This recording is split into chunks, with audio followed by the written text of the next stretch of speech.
नमस्कार मित्रों। मैं आपका मित्र दीपक तनेजा आप सभी का स्वागत करता हूं आपके सबसे लोकप्रिय चैनल योर कार्यक्रम। मित्रों, आज हम लीवर से संबंधित रोगों के विषय में कारणों सहित, उपायों सहित और प्रैक्टिकली चार्ट पर जानने और सीखने के लिए बैठे हैं उषा जी के साथ। उषा शर्मा जी एक बहुत अच्छी विद्वान है, एक बहुत अच्छी एस्ट्रोलॉजर है।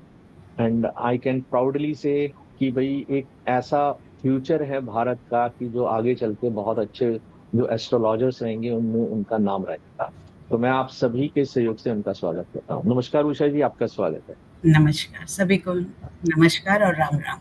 जैसे कि सर ने कहा है कि हम आज लिवर के बारे में बात करेंगे, तो ये हमारे शरीर का सबसे बड़ा ऑर्गन है और हम कह सकते हैं कि ये हमारे शरीर का लीवर है, LEVER लीवर है, जो कि हमारे सारे शरीर के कार्य को संभालता है और चलाने में सहायता करता है। ये हमारे दाहिने में डायफ्राम के नीचे बना हुआ है और इसके कई कार्य हुए हैं। जैसे कि ये हमारे खाद्य को प्रोटीन, कार्बोहाइड्रेट और फैट्स में कन्वर्ट करता है, जिससे कि हमारी ग्रोथ होती है और हमारे आईसाइट का कार्य करता है। ये हमारे शुगर लेवल को भी ब्लड में मेंटेन करता है, जिससे कि हमारा हाई शुगर या लो शुगर वगैरह ना हो, जिससे कि हमको काफ़ी बीमारियां होने लगती है। फिर ये हमारे डाइजेशन का काम करता है। ये हमारे बॉडी में एंजाइम्स और बाइल्स को क्रिएट करता है, जिससे कि हमारा डाइजेशन बहुत अच्छा हो सके। ये हमारा इंजन ऑफ डाइजेशन भी कहलाता है। ये हमारे किडनी को भी हेल्प करता है उसके फंक्शन में। ये जितने भी नाइट्रोजियस वेस्ट मटेरियल्स होते हैं उसको फिल्टर करता है अच्छे से और फिर किडनी के पास भेजता है ताकि वो अच्छे से एक्सक्रीशन हो सके। ये हमारे जितना भी ब्लड सिस्टम है उसको भी कंट्रोल करता है, ब्लड को प्यूरिफाई करता है, फिल्टर करता है, ताकि ये आसानी से और अच्छी तरीके से जहाँ जहाँ इसकी ज़रूरत हो वहाँ पहुँच सके। ये विटामिन ए प्रोड्यूस करता है, जिसकी अगर और एल्यूमिनियम भी प्रोड्यूस करता है, जिसकी अगर कमी होने लगती है तो हमारे पैरों में, हमारे फीट में स्वेलन आ जाती है। और ये इलेक्ट्रोलाइट्स को डिस्ट्रॉय करता है। ये एक सब्सटेंस बनाता है, क्लॉटिंग फैक्टर, जो कि हमारा ब्लड को अच्छे से फ्लो करने में हेल्प करता है। तो अगर हम शॉर्ट में बोलें तो ये लिवर हमारा बहुत ही बड़ा कार्य करता है, हमारे बॉडी के सारे ऑर्गन्स अच्छी तरह से काम करें उसके लिए। ये अगर खराब होता है तो हमें बहुत सारी प्रॉब्लम्स होने लगती है, जैसे कि हमारे देखने की शक्ति कम हो जाती है, हमको बीमारियों से लड़ने की शक्ति कम हो जाती है, हमको कई प्रकार की डिजीजेस आने हो जाती है, जैसे शुगर हो गया, शुगर का लेवल ऊपर नीचे हुआ तो हमको शुगर की प्रॉब्लम हो जाती है, हमारा किडनी को अफेक्ट करता है, हमारा कार्बोहाइड्रेट्स और फैट्स हमारे बॉडी में जगह जगह जमने लग जाते हैं, विटामिन ए, बी, सी, इन सब विटामिन की कमियां होने लग जाती है, जिसके कारण हमारा शरीर अच्छी तरीके से कार्य नहीं कर पाता है। आज मैं मेजर डिजीज के ऊपर ही बात करूंगी, लिवर का, कि अगर लिवर खराब होता है तो हमको क्या क्या हो सकता है। इसमें सबसे पहले आता है हमारा फैटी लिवर। जैसे सबको मालूम है आजकल 90% लोगों का फैटी लिवर होता है। तो ये फैटी लिवर क्या है? ये क्या होता है ना, बहुत कॉमन है। ये होता ये है कि हमारे लिवर में कार्बोहाइड्रेट्स और फैट्स जमा होने लग जाते हैं। लिवर उसको ब्रेक डाउन नहीं कर पाता है। जब खराब होने लगता है, ये this is the first significant कि लिवर इज गेटिंग डिट्रॉयड, खराब हो रहा है। तो इसमें क्या होता है, लिवर फैट्स और कार्बोहाइड्रेट्स को तोड़ नहीं पाता है और वो जमा होने लग जाते हैं हमारे लिवर के ऊपर, हमारे दूसरे ऑर्गन्स के आसपास, जिसके कारण लिवर का जो कार्य है बहुत धीमा हो जाता है। तो इसको हम फैटी लिवर कहते हैं। इसके कई कारण होते हैं, अल्कोहलिक भी हो सकता है, नॉन अल्कोहलिक भी हो सकता है। कोई ज़रूरी नहीं कि आप अल्कोहल ले रहे हो तभी आपका लिवर फैटी होगा। आपके खान पान के वजह से भी लिवर फैटी हो सकता है। इसके बाद वो फाइब्रोसिस भी हो सकता है, आपका इन्फ्लेमेशन भी हो सकता है कि आपको कहीं से इन्फेक्शंस वगैरह हो जाता है खाने पीने की चीज़ों को लेके या कोई भी वजह से, तो भी हमारा लिवर फैटी होने लगता है। फिर होता है हमारा जॉन्डिस। जॉन्डिस देखा जाए तो बहुत ही कॉमन है, मतलब लोगों को बहुत अच्छे से पता है, इसको हम पीलिया भी कहते हैं। स्पेशली अगर जन्म के टाइम पे जॉन्डिस होती है बच्चों को ज़्यादा करके, और उसके बाद हमको फ्यूचर में भी होती है। ये फैटी लिवर के बाद जब लिवर में सब फैट्स अक्यूमुलेट होने लगते हैं और लिवर की एबिलिटी नहीं होती है कि वो न्यूट्रलाइज करे बिल्यूमिनियम की, और एक्सेसिव बिल्यूमिनियम जब प्रोड्यूस होने लग जाता है हमारे लिवर से, तब हमको जॉन्डिस हो जाती है। इसके कारण हमारे शरीर में हमारे जो टिश्यूज और फ्लूइड्स हैं वो सब पीले रंग के हो जाते हैं, और ये पीलापन हमारी आंखों में, हमारे नाखूनों में, हमारे स्किन में, सब जगह नजर आने लग जाता है। जॉन्डिस होने पे हमें बुखार होता है, नौजिया होता है, पेट में दर्द होने लग जाती है, भूख की कमी होती है, और कॉन्स्टिपेशन भी होने लग जाती है। इसके बाद हम आते हैं सिरोसिस पर। जब हम पीलिया मतलब जॉन्डिस तो हम बोलेंगे एक प्रकार का डिजीज है, पर जब हमारा फैटी लिवर और ज़्यादा इंक्रीज होता है तो वो हमारे सिरोसिस के होने पे आ जाता है, हमें सिरोसिस हो जाता है। ये एक ऐसा स्टेट है जहाँ पर हमारा नॉर्मल मतलब लिवर को एक जहाँ पर हमारा नॉर्मल टिश्यू लिवर के जो है वो डैमेज होने लग जाते हैं, और हमारे लिवर के ऊपर स्कार्सी या फाइब्रस टिश्यूज आने लग जाते हैं। ये कंडीशन ऐसा है जिसमें हमारा लिवर परमानेंटली डैमेज होने लग जाता है। लिवर की कैपेसिटी होती है कि वो अगर डैमेज हो रहा है तो वापस रिकवर करे और फिर अपने नॉर्मल पे आ जाए, पर इस स्टेज पे वो परमानेंटली खराब होने लग जाता है और ये रिटर्न वापस रीजेनरेट नहीं कर पाता है।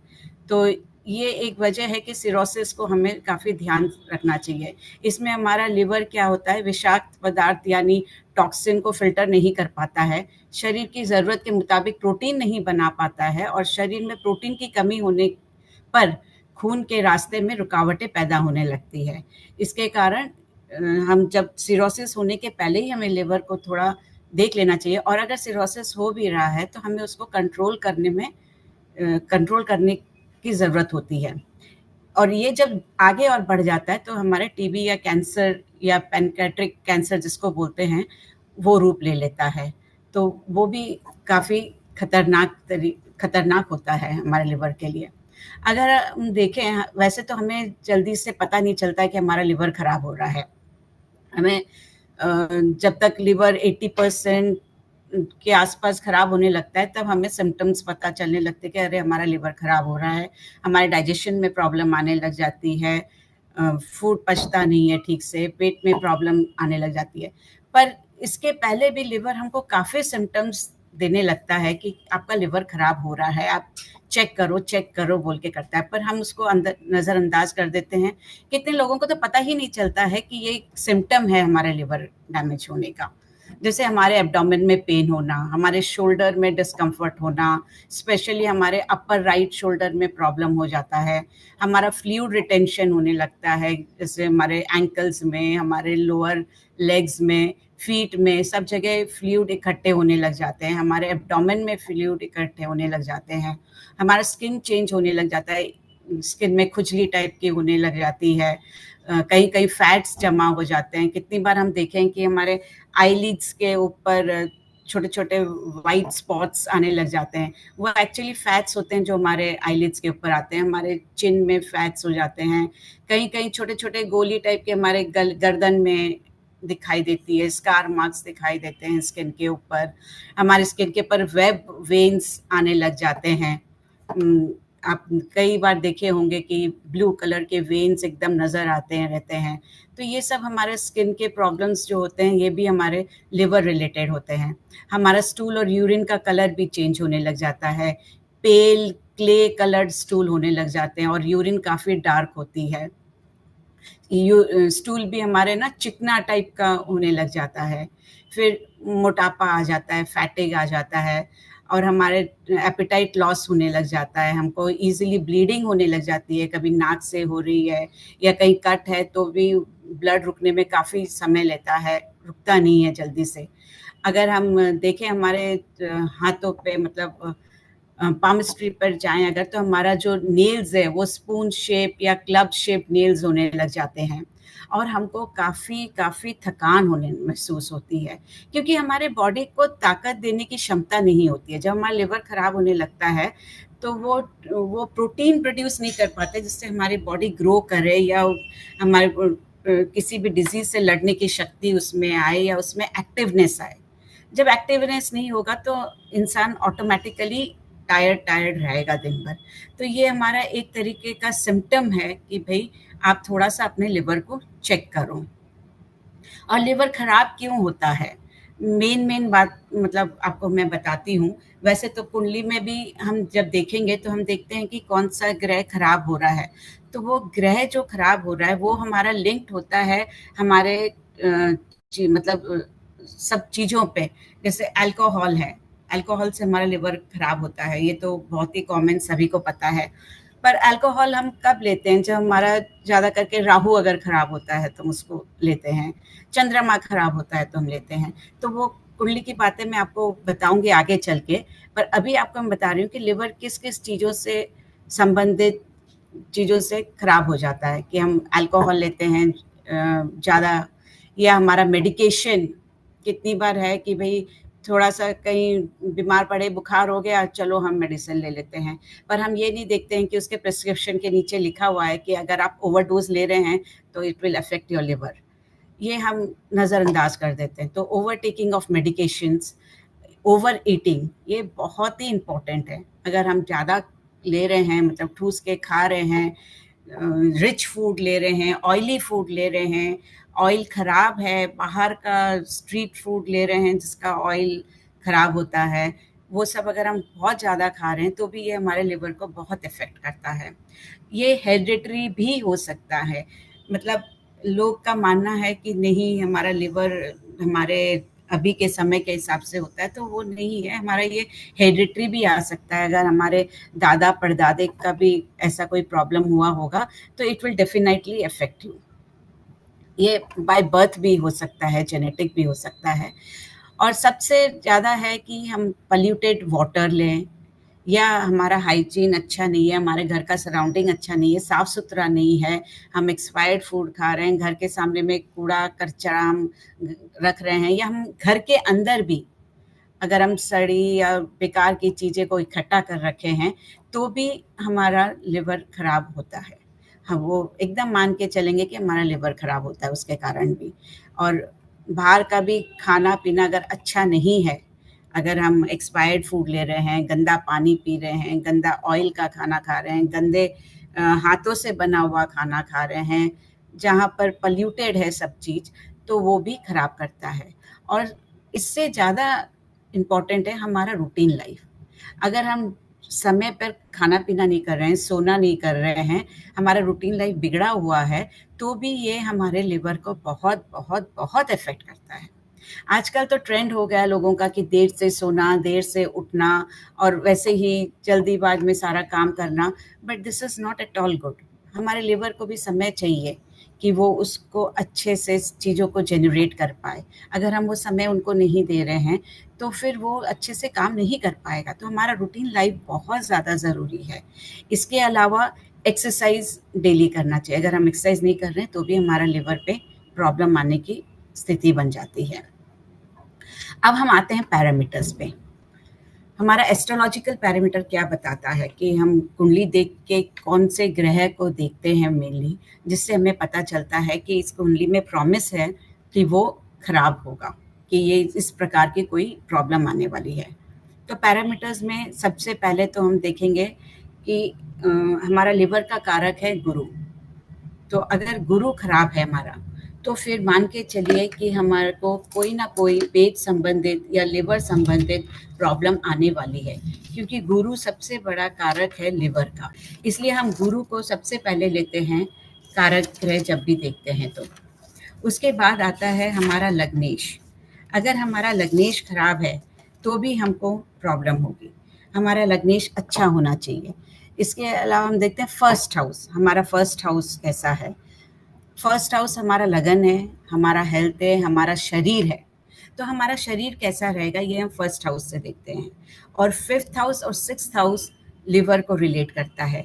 इसलिए अगर हम भाव में देखें तो हम फर्स्ट हाउस को देखते हैं, फिफ्थ हाउस को देखते हैं और सिक्स्थ हाउस को देखते हैं। अगर इनका कनेक्शंस या इनके लॉर्ड के कनेक्शंस अगर हमारे 6, 8, 12 के साथ हो जाते हैं, चाहे वो आपके चार्ट पे हो, गोचर पे हो या आपके प्रोग्रेशन में हो, तब हमें कोई ना कोई problems related, stomach related, liver related problems आएंगे ही आएंगे। और जुपिटर के साथ फिर हमारा सेकंड हो गया शनि। शनि हमारा रोग कारक माना गया है ग्रह, रोग कारक ग्रह। इसीलिए शनि की स्थिति कैसी है ये भी हम देख के बता सकते हैं कि हमको किस प्रकार की बीमारी हो सकती है। ऐसा नहीं कि शनि हमको खाली लिवर की प्रॉब्लम देता है, शनि हमको हर प्रकार की प्रॉब्लम दे सकता है, related any disease related problem Shani दे सकता है हमको। इसीलिए हम देखते हैं कि शनि की पोजीशन क्या है और उसका सैटर्न के साथ पोजीशन क्या है। और भी ग्रह मैं बताऊंगी आपको, पर बता रही हूँ कि शनि रोग कारक होने के कारण हमको उसको देखना बहुत ज़रूरी हो जाता है। इसके बाद आता है हमारा राहु केतु। एक बात और बताऊं कि लिवर हमारा जब खराब होता है तो पहले वो एक्सपैंड होता है और फिर वो स्क्वीज होता है।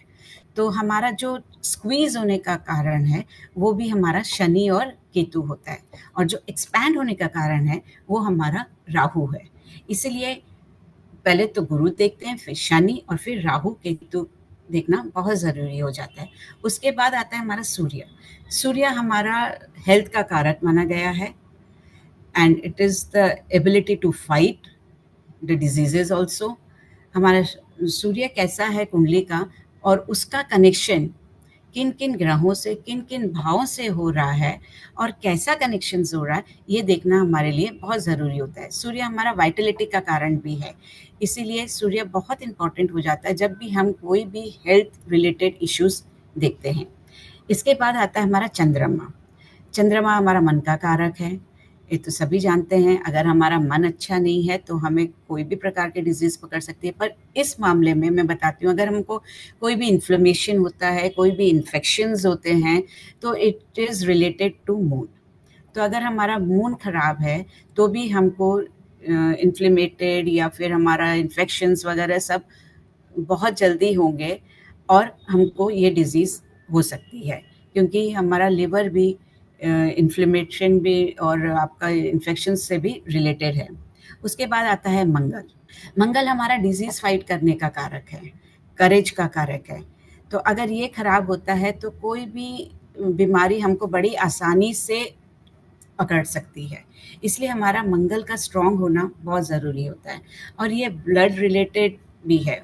मंगल ब्लड का कारक भी है, इसीलिए हमारे बॉडी में अगर ब्लड में कोई प्रॉब्लम होता है तो वो हमारे मंगल के कारण होता है। और हमारा जब सिरोसिस हुआ या फिर हमारा कैंसर हुआ तो it is related to blood also, liver is related to blood also. तो हम मंगल को भी देखेंगे। इसके बाद आगे हमारा शुक्र, जो हमारा प्यूरिफिकेशन का कारण है, फिल्ट्रेशन का कारण है। अगर शुक्र खराब है तो हमारा फिल्ट्रेशन अच्छे से नहीं होगा, जो भी हमारा लिवर को प्रॉब्लम क्रिएट कर सकता है। फिर आता है हमारा बुध। बुध हर चीज़ को मल्टीप्लाई कर देता है, तो अगर हमको कोई प्रॉब्लम हो रही है तो वो उसको मल्टीप्लाई करके और उसको आगे बढ़ा देता है। तो हमको बुध को भी चेक करना पड़ेगा कि वो बुध भी कैसा है और कैसा रिलेशंस उसका बैठ रहा है। उसके बाद अगर हम देखें तो हमारा लग्नेश, तो मैंने पहले ही बोला बहुत इंपॉर्टेंट है, तो लग्नेश को हम देखेंगे ही देखेंगे। फिर हम देखते हैं फिफ्थ लॉर्ड को। अगर क्योंकि फिफ्थ लॉर्ड, फिफ्थ हाउस और सिक्स्थ हाउस हमारे लिवर का कारक है, इसलिए फिफ्थ लॉर्ड और सिक्स्थ लॉर्ड बहुत इंपॉर्टेंट हो जाते हैं। तो इन दोनों को भी देखना है हमें। इसके अलावा हमारे कालपुरुष कुंडली का first house that is Aries, and fifth house हमारा सिंह राशि और कन्या राशि, इन तीनों को भी, इन तीनों राशियों को भी हमको देखना चाहिए। अगर मैं शॉर्ट में बोलूं कि मेरे अनुभव के हिसाब से जितना मैं देखी हूँ, तो ज़्यादा करके अगर कुंडली में आपका गुरु, शनि, राहु, केतु, सूर्य और चंद्रमा अगर ये खराब होते हैं, या फिर गोचर या प्रोग्रेशन में ये खराब स्थिति में आ जाते हैं, तो फिर हमको प्रॉब्लम होती ही होती है। अब हम कुंडली पे आते हैं। ये एक बहुत ही मशहूर कलाकार की कुंडली है। ये अमिताभ बच्चन की कुंडली है, जिनको सिरोसिस हुआ है, जिनका लिवर खराब हुआ है। तो मैं इस कुंडली पे थोड़ी चर्चा कर रही हूँ। ये कुंभ लगन की कुंडली है, और शनि लग्न के साथ साथ द्वादश भाव का स्वामी भी है। शनि, ये पूरी कुंडली अगर हम देखें तो ये शनि कंट्रोल्ड है, क्योंकि शनि बकरी है, और बकरी होके वो सारे ग्रह और भावों पे अपना राज्य जमा रखा है। शनि जिसका एक कार्य आयु देना भी है, वो रोग कारक भी माना गया है। इस कुंडली में शनि जो लग्नेश है और फोर्थ हाउस में यानी सुख भाव में रेट्रो होके बैठा है, यानी उसकी क्षमताएं अधिक हो जाती है। ये थर्ड हाउस, चौथे भाव, पांचवें भाव, छठवें भाव, नौवें, 10वें, 11वें, 12वें और लगन सभी पे अपनी दृष्टि डाल रहा है। ये गुरु और चंद्रमा और केतु पे भी अपनी दृष्टि डाल रहा है एवं राहु, शुक्र, मंगल, सूर्य, बुध से ट्राइन का संबंध बना रहा है। शनि चतुर्थ भाव में बैठकर पंचम भाव और छठे भाव, 12वें भाव और लगन को एक्टिवेट कर रहा है, जो ये बता रहा है कि इस भाव से लिंक्ड कोई रोग देने की क्षमता ये रखता है। वह 6, 8, 12 भाव के स्वामी से भी संबंध बना रहा है।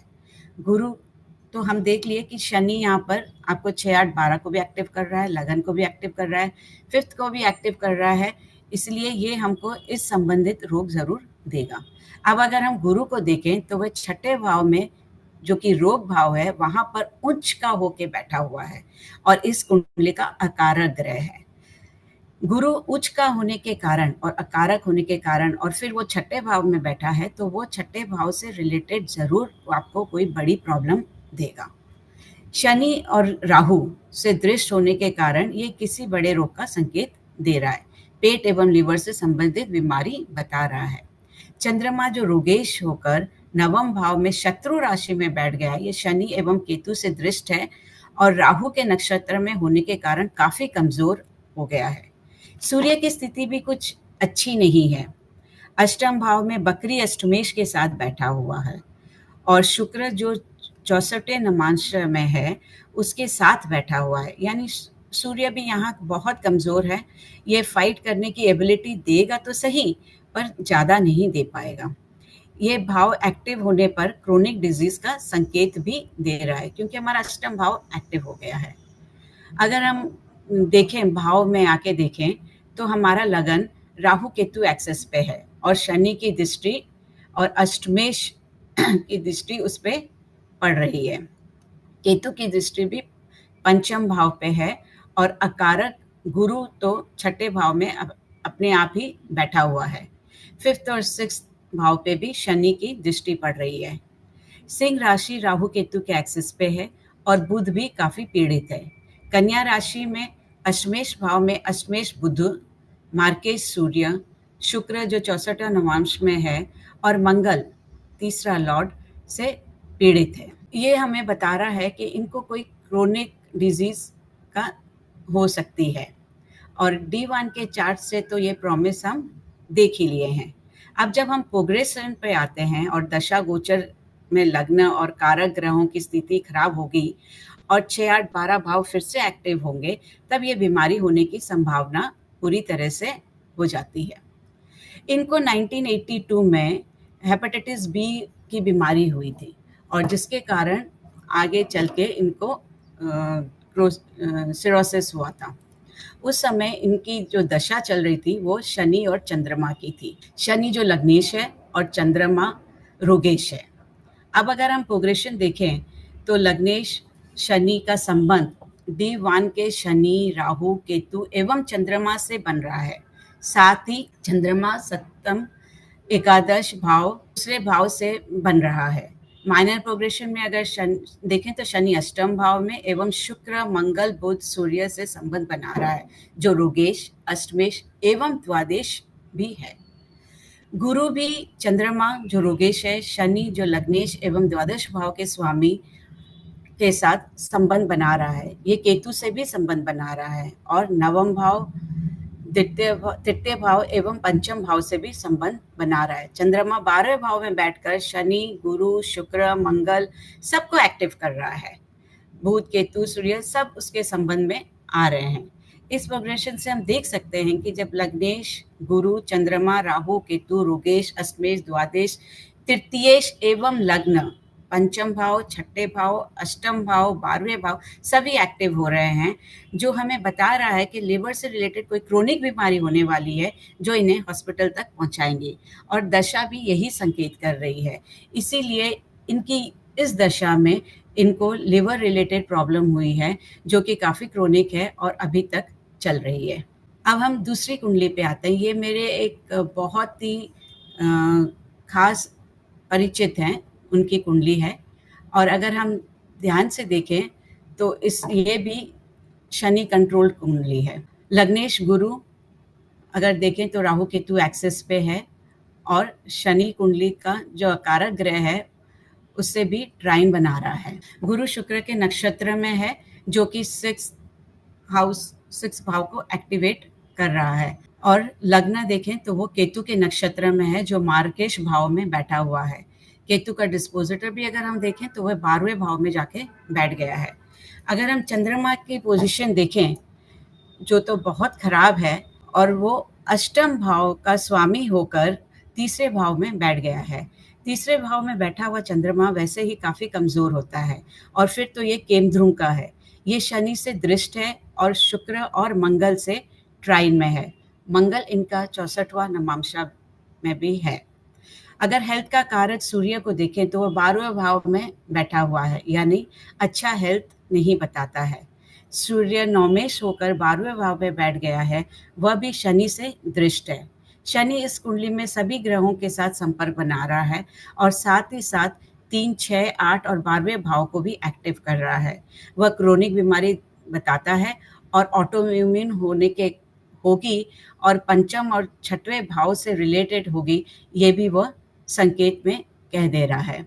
यहाँ शनि, गुरु, राहु, केतु, मंगल, सूर्य, चंद्रमा, लग्नेश, शुक्र, सभी की स्थिति अगर हम देखें, सभी की अवस्था अगर हम देखें, तो ये अच्छी नहीं है। और जब प्रोग्रेशन और गोचर में भी ये खराब होगी और दशा भी अनफेवरेबल होगी, तो इनको लिवर की बीमारी होगी। और इनको वैसे ही हुआ। इनको लिवर की बीमारी तभी हुई जब इनकी दशा गोचर अनफेवरेबल थी। अगर हम भाव को देखें तो लग्न हमारा राहु केतु एक्सेस पे है। 5th हाउस में बकरी शनि है, और राहु, गुरु, शुक्र एवं मंगल की दृष्टि वहां पर आ रही है। एरिस लग्न अग्नि तत्व राशि में शनि जैसा ठंडा ग्रह बैठने पर भी पेट की समस्या होती है। उस पर राहु की दृष्टि समस्या को बढ़ा देती है। अकारक शुक्र और 12वें लॉर्ड प्लस 64 नमांश मंगल की दृष्टि भी वहां जा रही है। छठे भाव में भी शनि स्थित है, और ये भाव सूर्य, बुध जो कि मार्केश है, और मंगल और केतु से दृष्ट है। काल पुरुष के लियो साइन को अगर हम देखें तो वह गुरु और राहु और चंद्रमा जो अष्टमेश है, इनसे दृष्ट है। इसका स्वामी 12वें भाव में बैठा है। अगर हम कन्या राशि को देखें तो ये भी किसी से दृष्ट तो नहीं है, पर उसका स्वामी 12वें भाव में जाके बैठ गया है। यहाँ शनि, गुरु, राहु, केतु, मंगल, सूर्य, चंद्र, लग्नेश, शुक्र सभी की अवस्था प्रोग्रेस खराब होने पर इनको लिवर सिरोसिस हो गया था। इनको शनि की अंतिम दशा में पेट से रिलेटेड संबंध बीमारी हुई थी, और इसमें जब बुध और केतु की दशा शुरू हुई तब ये बीमारी डिटेक्ट हो गई थी। अब मैं रेमेडीज पे आती हूँ।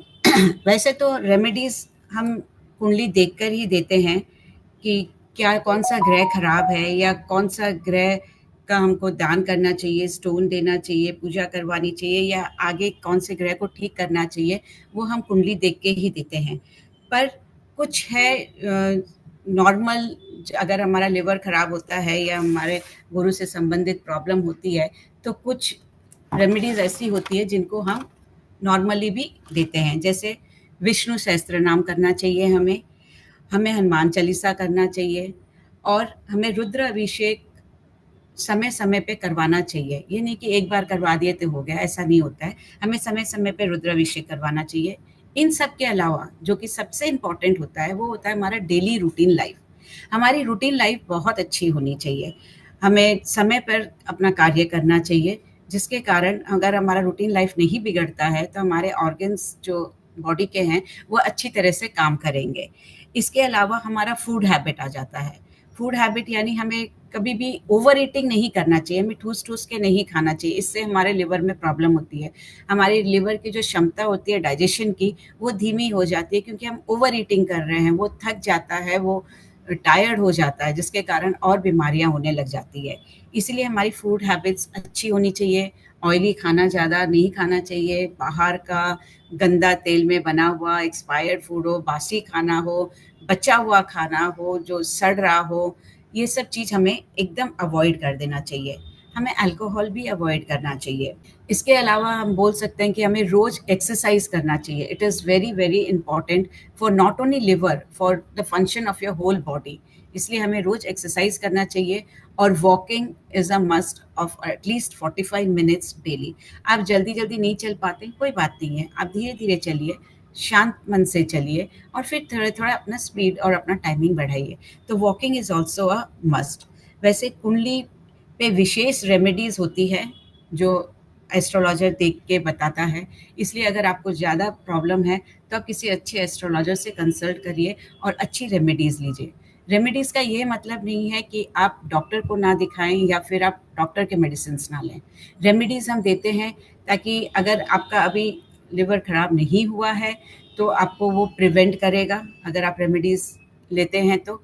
और अगर खराब हुआ है, तो वो जल्दी रिकवर करने में आपकी सहायता करेगा, वो उसे और बिगाड़ेगा नहीं। पर इसके अलावा डॉक्टर्स का मेडिसिन लेना भी बहुत ज़रूरी होता है। धन्यवाद। बहुत बढ़िया। अगेन आई कैन से कि प्राउड ऑफ यू, बहुत अच्छे से आपने एक्सप्लेन किया, बहुत क्वालिटी आपने इसकी इंफॉर्मेशन दी है और सभी पॉइंट्स को कवर किया है कि जैसे कि आपने बताया कि लिवर में एक क्षमता रहती है कि वो अपने सेल्स को रीजनरेट कर लेता है अपने आप ही। वहां से लेके रेमेडीज तक का आपका सारा पॉइंट, एक एक पॉइंट आपने बहुत अच्छे से बताया है। एंड एक बहुत शानदार वीडियो, बहुत अच्छा वीडियो। सभी जानते हैं कि उषा जी एक बहुत अच्छी विद्वान है, बहुत अच्छी ज्योतिष है। अगर आपको कोई भी कंसल्टेंसी संबंधित बातचीत करनी है, आप उनको डायरेक्टली अप्रोच कर सकते हैं, उनका मोबाइल नंबर यहाँ पर। मित्रों, आज के लिए बस इतना ही, फिर मिलते हैं एक नए विषय के साथ। नमस्कार, धन्यवाद। नमस्कार।